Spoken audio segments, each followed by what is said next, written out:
Hello, everyone, and welcome to Painless Universal Conversation with myself and Welsh. Today, we'll be talking about being a successful entrepreneur, what mindset you need to get started and to stay started and to stay consistent and focused in your business. My guest today will be sharing his own story, Ying Tan. Ying Tan is a successful entrepreneur, financial service innovator, and a mortgage expert. He's the CEO of Dynamo, the UK leading mortgage broker. He began his career in investment banking and was one of the youngest vice presidents ever at Goldman Sachs. He draws upon his experiences in navigating mortgage deal as he grew his personal property portfolio. He saw his business opportunity in the buy-to-let mortgage market. He then founded the buy-to-let business, now Dynamo, in 2006. Ying's company has since diversified into residential mortgages, fintech, and other financial services. Today, Dynamo generates roughly 2.8 billion of mortgages businesses annually.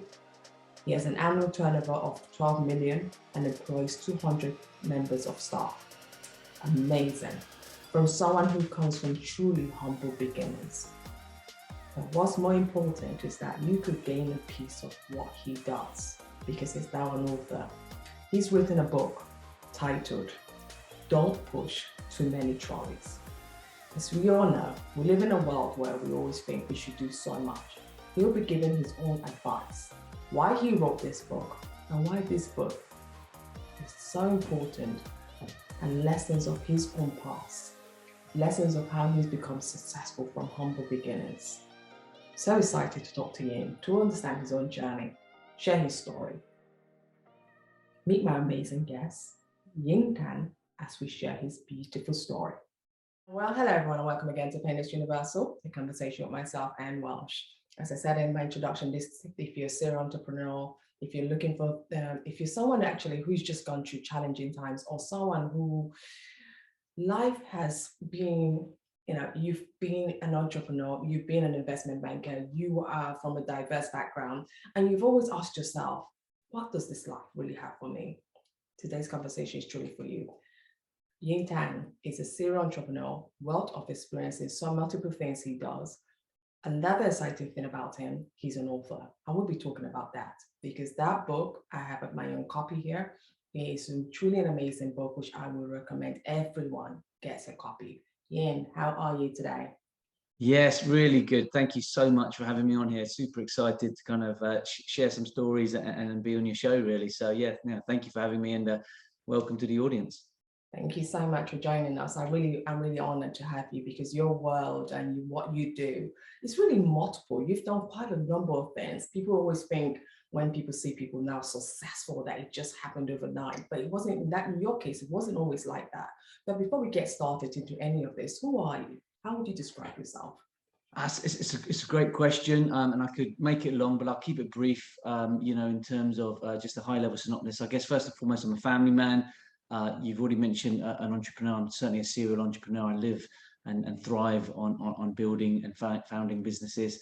But I'm also someone who really enjoys giving back society and helping others. And I think, if I was only given a 20-second way to describe myself, that would be it. Family man, serial entrepreneur, and someone who thrives in giving back. Okay. When we talk about being a human being or being our success and how we all got started, right? You always mention that you come from relatively humble beginnings, grew up on a council estate in Farnborough. Can you just tell us a little bit about those humble beginnings? Because people see you now, you're an author, you're still an entrepreneur, you've done so much. Can you tell us about your humble beginnings growing up? Yeah, I could, and if it's okay with you, I'll share, even a little bit further back than that, because I think that forms the basis of my beginnings in Farnborough. So I'd like to start with my dad's story, if I may. My father was, along with my mother, a massive impact on my life. I never had any mentors or coaches, but it was my parents and my family infrastructure, I guess, and surroundings that gave me many of the attributes that I have today. And my dad's story is particularly inspiring because he hitchhiked to the UK from Malaysia in 1959 with only £20 in his pocket. And this relates to, obviously, my beginnings in Farnborough, because, it's why he struggled for many years in his lives.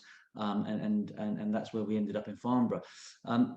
So, if I can give some context to the story, he was, if you imagine a small village in Malaysia, which has, you get the water from your well, there are chickens and cows walking outside, corrugated metals for roof, that's the type of village my father came from. He was the eldest of 12 children, and he had this dream: I want to go to England. He'd been reading in these newspapers about people who'd been on hitchhikes, journeys, etc., etc. Of course, the world, dare I say, was in inverted commas, a safer place then.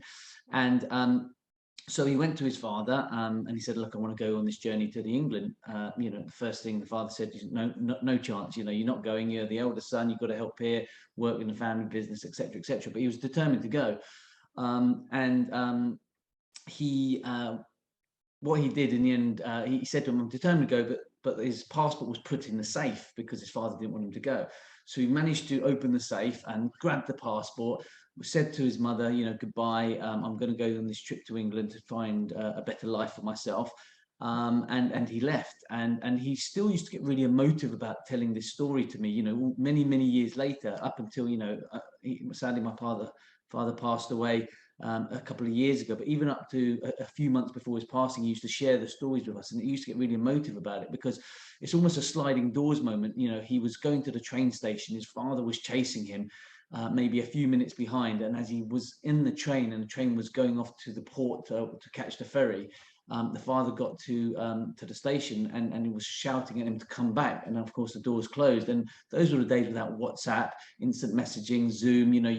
When you left, and you only spoke to your family, once every 4 years, and by then you had to pick up a phone, reverse charges, and all those things. So that was how it started. And clearly, his family didn't want him to go, but he was determined to go. He had £20 in his pocket, and he took a ferry to Sri Lanka. He almost died a few times on his trip from Sri Lanka to Pakistan through India. He was chucked in jail. He contracted food poisoning. He got caught in a desert storm where some shepherds started attacking him, and he used to sleep under railroad bridges and schools and churches and temples, and lived off other people's generosity. And it was amazing how you can even comprehend. I struggled to walk to the local bus stop. Can you only imagine hitchhiking halfway around the world? It's just sometimes difficult to comprehend. But I honestly think that my humble beginnings and my drive, my hunger, my ambition has often come from seeing the struggles that my parents had. And my dad ended up, he went through, Pakistan and India and the Middle East, and then kind of through Italy and all the way to France. And one of the stories I always like to share was, he literally had run out of money when he was on the border, on the France port. And he stood there for a few days, and the captain kept walking past him and saying, son, what are you doing there? And he says, I can't afford, I've run out of money. I can't afford to pay for the final ferry over to the England.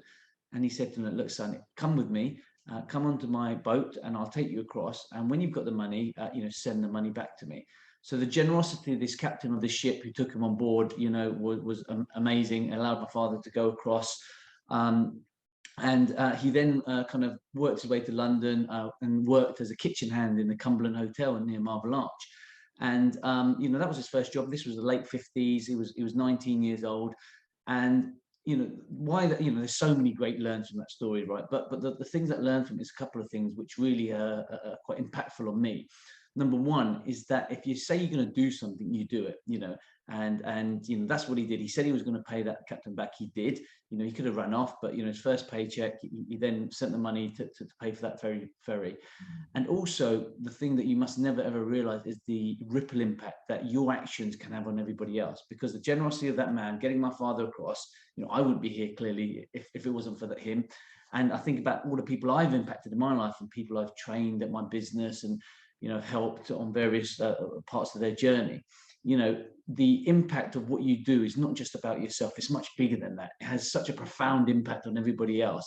And, that's why you've always got to do it with the right intentions, because you never know what your actions will hold. And also that never say die attitude, that relentless, I'm going to get there or I'll die trying. I think that has been passed down to me, and I've used a lot of that into business. So, and then, he went to Bayswater in London. And then as, the population exploded, people were moved out of London into the outer areas, and that's where we moved to Farnborough, into a two up, two down, GLC estate. And that's kind of where my beginnings started, kind of in 1974, 1975, when I was born. So, but I think a lot of those stories and those hardship and those things have really resonated with me, and allowed me to kind of drive my career forward from getting a feeling of the hardship they had. And I don't even want to start on my mother as well. So no, absolutely. We haven't got the time for that. But I just wanted to give you some context to where it all comes from. No, it's really good, because that context really helped you, because you've been raised in your family, and one of the things you're truly proud of is your Chinese heritage. You talk about it so freely. Yeah. Especially in a world we live in today where race is constantly brought on the table. But you said this has helped you overcome racism, which you've encountered numerous times. Can you explain to me how this has helped you in your journey of the racism? Because a lot of people who might be listening today, I might have that problem of going through racism, but you've just said your proud Chinese heritage has helped you deal with the racism issue. Can you just please kindly explain how that has helped you? Yeah, and to be fair, we definitely live in a world which has, way too much racism in my eyes, and prejudice, and there's only so much we can all to do that. I'm lucky in many ways that what I encountered was mainly when I was younger. I've been fortunate enough not to encounter it so much in my working life and career, not certainly that I'm aware of anyway. But when I was young, growing up in the 70s and 80s, and derogatory terms were referred to me, and Chinese food and that type of thing, it used to really be quite upsetting. But I always used to be very proud of who I was, and how coming back from a proud Chinese heritage, how did I overcome that? Well, I think it was the very fact that I was proud about it, and I stood up to it, I didn't accept it, and I would challenge people when they used terms that I wasn't happy or that I'm comfortable with, and it might have been, and quite often I don't think they meant it to hurt me. It was just in a world in the 70s and the 80s, it was accepted, and clearly it shouldn't have been accepted, but it was accepted. Those terms wouldn't be accepted today. I think also growing up being really sporty helped me. I was sporty, I was good at what I did, I was captain of many of the teams, and people looked up to me, and I think my leadership qualities maybe outshone the color of my skin. Not to say that that's the reason that should have helped me, because not everyone is sporty, but I think in my personal circumstances it certainly did. And I think the fact that I never saw myself as different, I was born in England, you don't often appreciate the color of your skin, in the early, but I was the only non-white person in my school for years and years, and certainly in my estate. But I never saw myself as different. And when it was brought to me that I was different, I was proud to say, well, okay, I am different, but what? So what? And I'm proud of what I am, and I stand up for that. And sometimes it got me into trouble, and the odd kind of playground fighting, but that's what I had to stand up for. And I think as times evolved and cultures changed, that certainly evolved as well, and it got better. And like I said, I certainly haven't experienced it too much in my working and professional career. Your first job was at Asda, as a trolley boy. And then you went on to work in the investment banking world. I have to ask, how did you navigate trolley boy to the youngest vice president at Goldman Sachs? And what lessons did you learn while you were at Goldman Sachs? Yeah, I mean, great question. I mean, just to kind of clarify, I wasn't the youngest. I was one of the youngest. I'm not sure exactly if I was the youngest, and that was 20 years ago. So I'm sure there's many others that may well have achieved it. But certainly, it was a big achievement at 26 years old to be a VP at Goldman's. And yes, I started my career, as a trolley boy. But just to put context to it, it wasn't a full-time job. It was a Saturday job for me, and really, I had a Saturday job because I didn't want, I link it back to my parents. My parents didn't have the money to kind of give me money to go to university, to pay for my accommodation, for the food. So I knew I had to go and get a job to get some savings to support myself. Mum and dad would give me everything I want as much as they could, but I didn't want to burden that when they had their mortgage to pay, because interest rates were 15% in the late 80s, early 90s. So, and they were already working two jobs. So I think, the trolley boy job was good because it taught me the work ethic, taught me the value of money. And even today, I talk about, well, if something costs £25, I refer it to, my older son, he doesn't need to work. He's 17 years old, but works at the local golf club. You know, and when I talk to my younger children of £20, £30, I say, well, that's the equivalent of Brandon, my oldest son, working for 3 hours doing what he's doing, and that gives context to it. And so, the job at the trolley boy, was a part-time job. I then obviously got a degree and a professional accountant qualification, and then I kind of evolved into a real job, so to speak. And I was lucky enough to get a job in investment banking. But again, I worked for free. I took that short-term pain for the long-term gain, which I think is so important, not to have that instant gratification. And that gave me the basis of the work experience, which gave me the contacts. And I got a job at Deutsche Bank then after, and then after that at Goldman Sachs at a relatively senior position. So I think it's about having that vision, that work ethic, that drive, that hunger, but also the ability to appreciate that nothing comes quickly, and that sometimes it takes time. So yeah, that was the way I navigated from a trolley boy to a senior role at Goldman Sachs. Yeah, so anyone listening, one of the things I gathered from you is that, yeah, you did the trolley boy because you had to support your parents, but it didn't stop you. Even though you were doing it on Saturdays, you also utilized your time to work harder. You worked harder in school to get good grades, because that would presumably be one of the things needed to get into the schools that we recommend you to go to. The work in these investment banking worlds is all about the grades as well. So I can see that you're hardworking. You sacrifice it, and you understand your parents' hard work, and that's also stemming to you. You eventually left the investment banking world, Goldman Sachs, and you went on to start off the mortgage broking business. That must have been very challenging, because being in a world where you're sheltered, where everything is done for you, all you had to do was just act on what you're requested to do, deliver the numbers if you're in sales, do whatever. But all of a sudden, now you're starting your own personal business. What was the challenges like transitioning from being in the corporate world to actually owning your own business? Really tough. I think in the corporate world, first and foremost, A, you spending other people's money because it's not yours. You're an employee, and B, you're quite channeled in what you do. That's your job. You get on with it. When you start your own business, you have every hat under the sun, as I'm sure you'll know. You've got to be the salesperson, accountant, and all of this. Administrator. Yeah, exactly. So you have to do every job under the sun, and you have to roll your sleeves up. You have to lead by example. But I think that's one of the reasons I had perceived success in building my business, because I knew every single role. I'd done every single role, possibly with the exception of I'm not a technical programmer, so that's probably the only role that I didn't do. But every other role that is required within the business, and our largest, we got to over 200 strong, or 200 circa. Then I could proudly say that almost every role there, I knew what they were doing and whether they were working hard at it, and I would be able to relate to it, and I would be able to work with them. So I think it was tough transitioning into that role, but it wasn't an immediate transition. I quit investment bank in 2002, and I set the buy-to-let business, which later rebranded as Dynamo, in 2006. So for 4 years, I was a full-time property landlord and investor.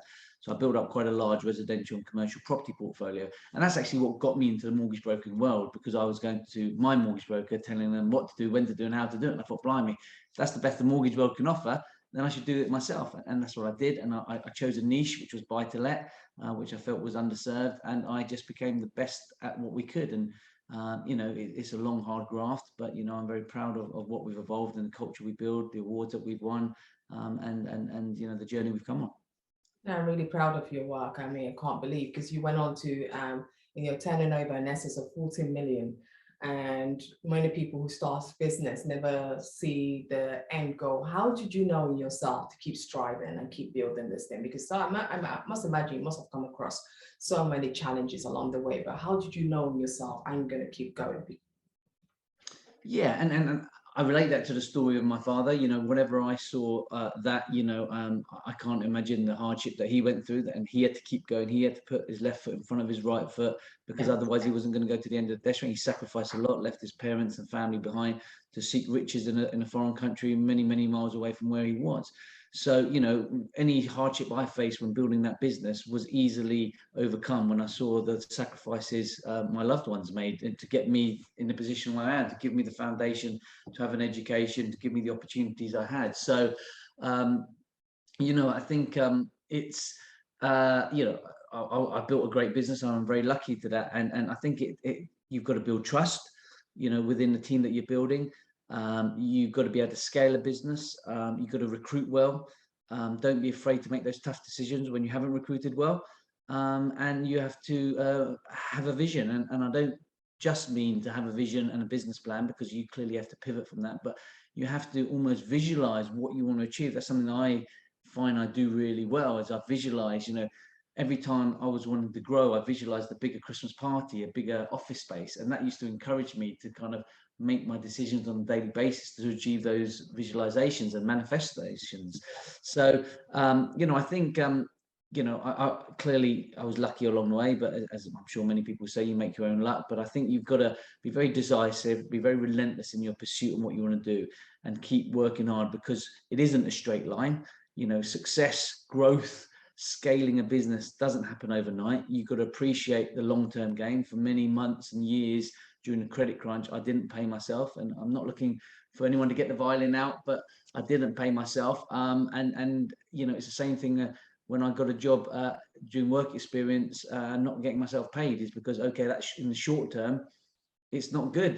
It's costing me to work here. I have to pay for the travel up to London, etc., etc. But in the long term, I'm getting my foot in the door. I'm building my network, and that will give me a better future long term. It's the same mindset with building a business. Nothing happens straight away. You're not paying yourself. It doesn't matter. But in time, I'm reinvesting the proceeds to build a business, which at some stage I can sell and exit, which is, most entrepreneurs, kind of dream to do. So Ying, I just ask you in simple summary, what mindset is needed to be successful? Well, that's a great question, and I've touched on it. I think that relentlessness, that tenacity, that having that purpose to want to achieve, but also to be forgiving. I think that is something that I've learned, that when you on your path or your journey to success or to growth, you're going to have a lot of hurdles and pitfalls along the way, and sometimes people may try to distract you from it. And I think there's no point holding resentment on people. There's no point on holding grudges. You might not agree with what they're doing, but you need to brush it off and move on, because that is wasted energy trying to kind of, you get distracted if people are pulling you away. Don't surround yourself with those people. If people are distracting you, if people are trying to push you off course and derail you, then you move on. And if they do things, they might have their own agenda. You don't always understand why. I'm a person doesn't always forget very easily, but I certainly forgive very easily, and I move on. And if people are trying to derail what you're trying to do, they have their own reasons, but you should be focusing on your future and your whys. Yeah. And I have to, before I get to your book, I have to ask you, you're a family man, and even before we got started, the first thing you talked about was your family and how that impacts your life. You're married and you have wonderful five kids, and people Yes. cannot believe that, look at your father with 5 children, and then you have a wife that you have to balance as well. How do you balance all of this? Because it must be really challenging to balance it, especially in the pandemic time. You're still balancing this well and still being successful. How do you balance to give time to each one of each one of your children and your wife, and also make time for the business? Yeah, I mean, I'm not perfect at it. I can tell you that, and I'm not going to stand here that I am.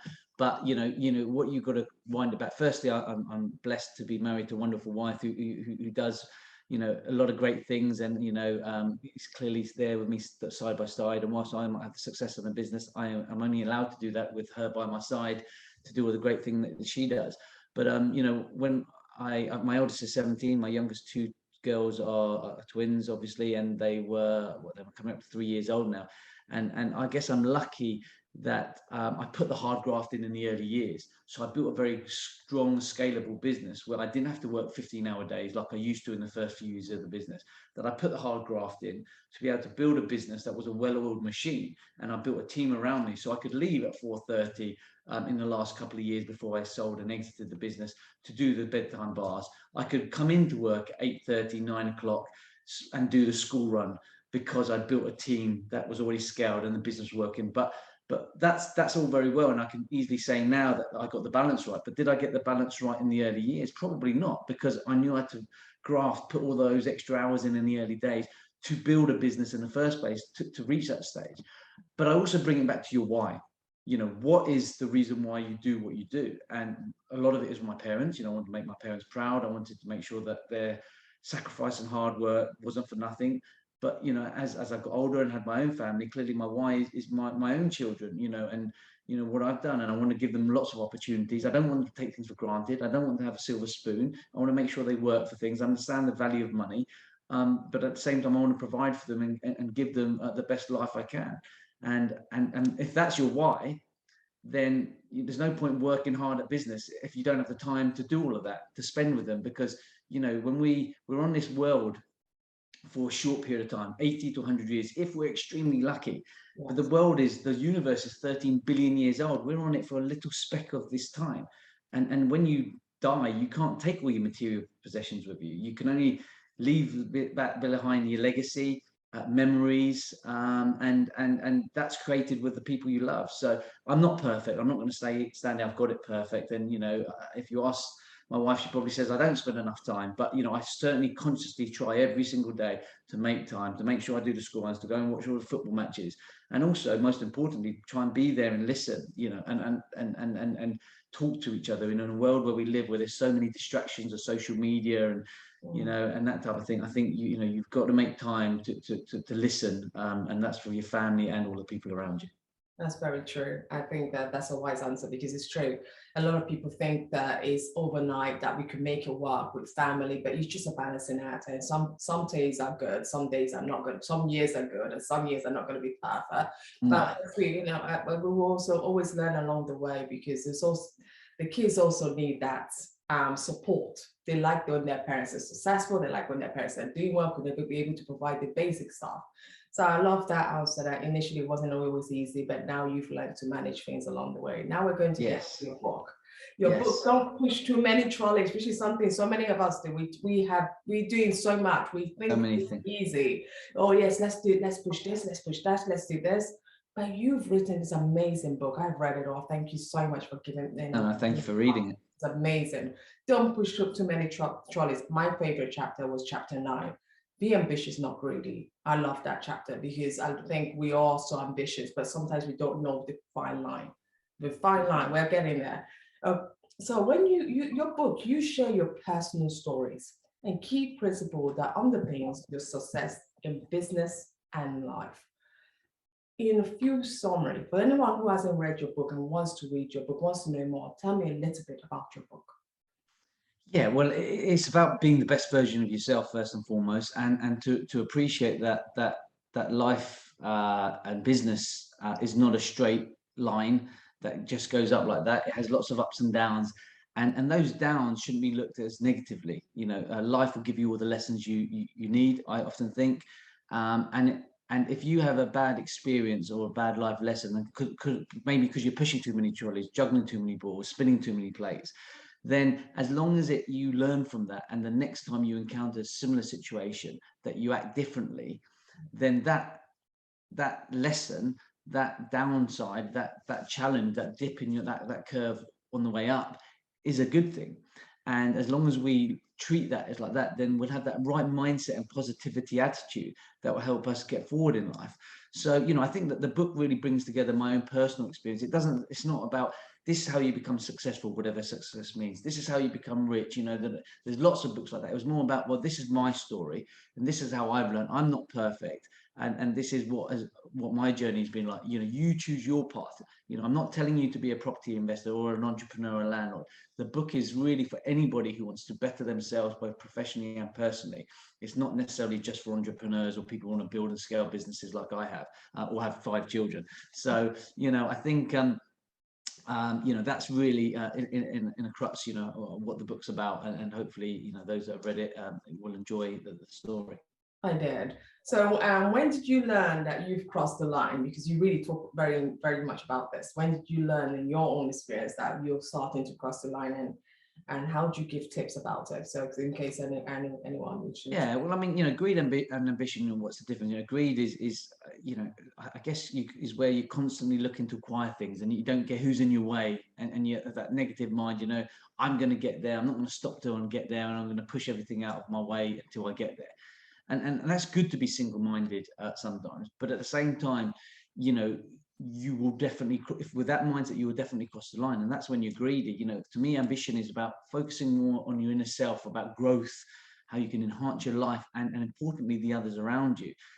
You know, my building my business wasn't solely about, oh, I want to go and sell it for an 8, 9, 10-digit figure, and I'm going to go there until I get there. It was also about developing people. You know, my biggest accolades, you know, from a professional perspective, when people ask me, it's not because I started, scaled, and sold a business, but it's actually the people I've touched along the way and helped them develop. You know, we pulled out people with burger flippers, stealth shackers from Tesco's, burger flippers from McDonald's, and we gave them the opportunity. Why? Because they had the right mindset and attitude. It wasn't because they had, you know, a double degree or a master's or professionals qualifications, because, you know, in our industry, you don't necessarily need all of those qualifications, but what you do need is the right mindset and attitude. And I'm hugely proud of my impact that I've had on certain people that have moved up senior within the industry. And you know, I think that is what ambition is about. And greed is when it's only about what you're doing. Guess what? When you do that and you're focusing on the ambitious side and helping other people and building your business, guess what? You will probably get that big number of digit sale of your business at some stage, you know, but that's not the sole focus of what you're trying to do. And I think it's also about understanding the gratification, that it takes time, hard work, and effort. There is no instant gratification, and to really appreciate delayed gratification. And, you know, I think, you know, when you've crossed that line, when what your success is doing is to the detriment of others. And that's something I've been very conscious of. And I think if you put a plan together and you work together to achieve your goals, then hopefully you won't cross that line too often. How can we develop a healthy attitude and mindset to succeed? How can we do it in this area, like you just said, in the area of social media? How can we do it that we could be still successful, but more in a healthy format? What tips would you give someone? Positivity. And that's easy to say. Well, yeah, you be positive, yeah, no, you know. But positivity stems from within, first and foremost. So you have to be happy with yourself. Do things that you enjoy doing. Don't do it because someone else wants you to do it, or because you think it's the right thing to do to achieve your goals. You know, I always think if you do what you enjoy and you're happy, you're gonna be passionate about it, and as a byproduct, money will come. But it takes time. That mindset is all about, you know, and I go back to that word, because I do think in a world where we can press a button and I can be speaking to my best friend in Southeast Asia, or I can send an instant message to someone in America and they can see it straight away. You know, we live in a world of communication, and some of it's great, but a lot of it can be bad for you sometimes. Especially, you know, on social media, we only post the good things, you know, quite often, and you don't see the bad things. But, you know, everybody's got their own story. Everyone has their own challenges. So I think just that belief and that mindset, that things take time, nothing's easy, and to focus on yourself and not other people.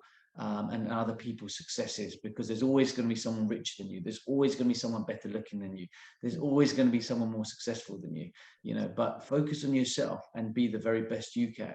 I know it's easier said than done, but I think if you follow those simple principles, then I think you'll get a lot closer to achieving that objective. Ying Tan, before I let you go, my final question: why are you so passionate in sharing your highs and lows with anyone who may find value in your experience? Because I see from your reading your book, you're really passionate about this. You don't just share your highs. You also focus a lot on your lows. Why does this give you so much joy when you share this? Yeah, it goes back to the very first question you asked me, and that was about, you know, who am I? And you know, I'm a family man, I'm an entrepreneur, but I'm someone who also likes to give back. You know, I appreciate that some of my success, whilst I've never had a mentor or a coach, some of my success is because people gave me opportunity. You know, my sister was a massive influence on my life. You know, she introduced me to the person who got me a job over the summer working at UBS, which got me into investment banking, which was the kind of the foundation of building my professional career that has led me to where I am today.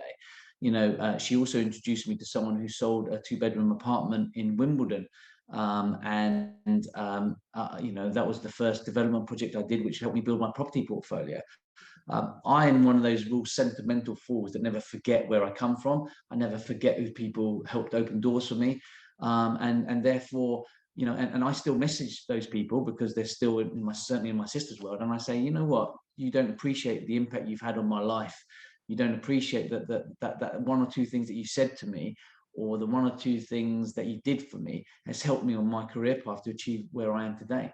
And that humbleness, I guess, if I can be humble enough to say that I'm humble, has helped me create what I've created, and therefore I want to give back. I know that my actions in the position I am will have a massive impact. I know my book has had a profound impact on many people.